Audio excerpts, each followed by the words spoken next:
Hello, I'm John Jairo Mesa, and tonight I'm going to talk about the Fce exam.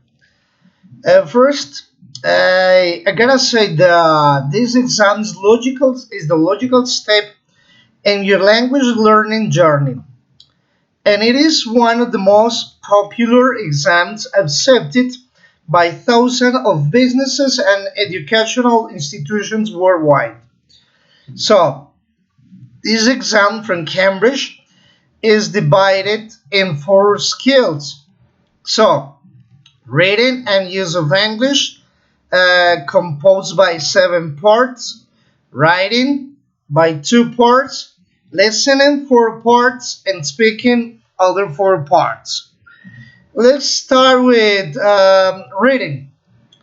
Okay, reading is composed by, as I told you, seven parts. That is multiple choice with eight questions, um, open close eight questions, word formation, keyword transformation, multiple choice, and graph tabs, and finally multiple matching with 10 questions.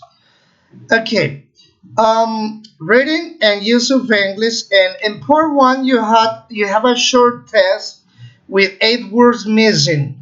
So you must choose from four options the best word for each space. And that way you gotta think part one is a nice and easy start. What I mean is easy in the sense that it doesn't take much brain energy, and if you read a lot, you will probably be able to just look at the sentences and find the best answer. In the other way, I gotta say that the best way to prepare for this reading is to read and read a lot, no more. If you know that two of the options have the same meaning, neither can be the answer. And remember to read the title, it is there to help you.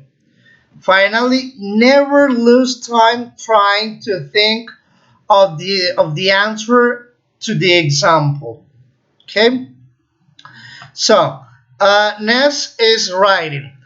In writing, you got two tasks. Part one is going to be a compulsory questions, and second one is going to be a situationally based writing task. Um, so, um, in both, you have 8 minutes to write two tests. The first test will always be an essay and should be 140 to 190 words long.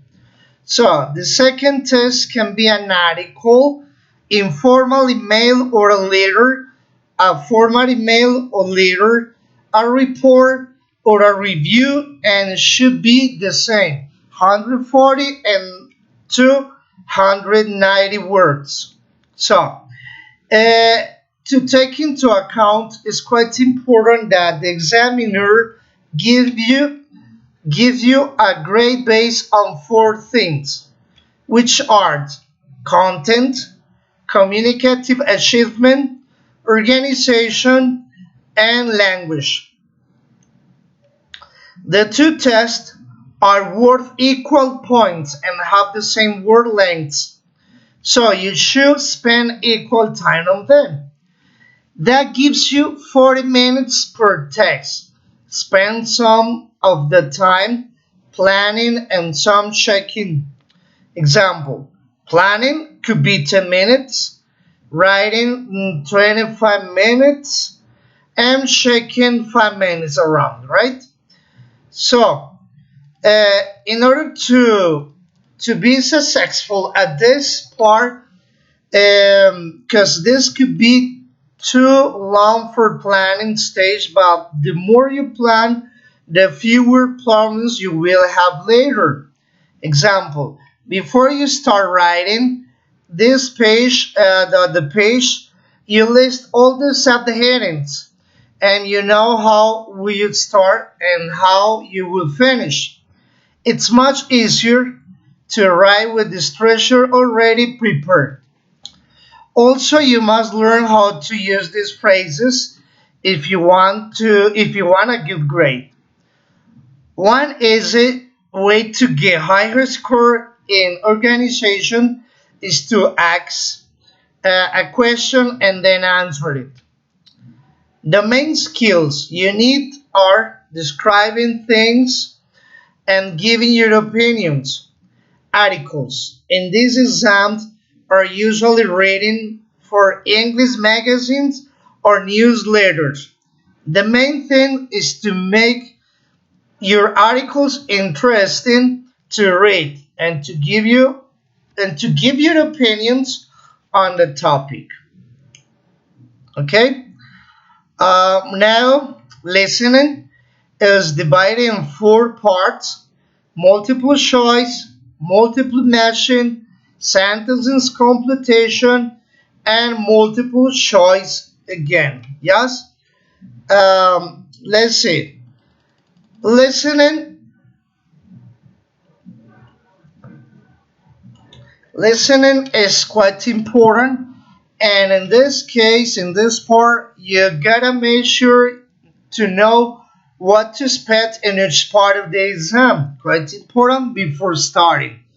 So, listening to English, there are billions of free videos, presentations, radio shows, podcasts, etc. that you can listen to before, or I mean, for before taking in order to prepare. Accents. According to accents, you will hear some standard British and sometimes American accents in the exam, but you might also hear Australian, South African, Irish, and Scottish. Try to listen to a variety of accents to give you a good chance of understanding everyone. So, ages.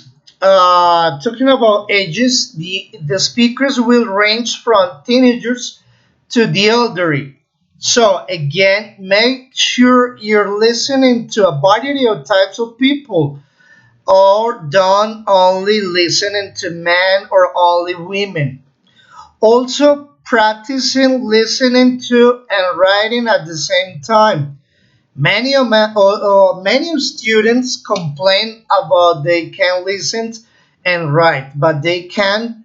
They just need to practice a few times.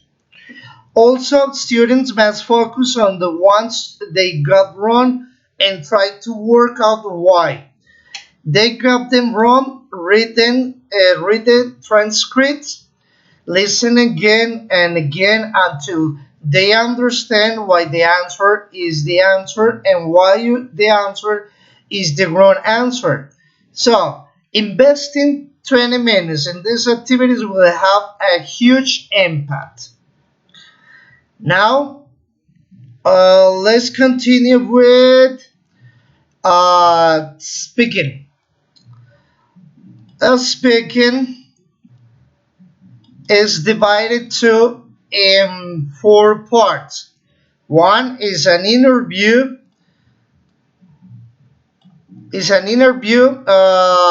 that lasts 2 minutes. Then a long turn, 1 minute each candidate.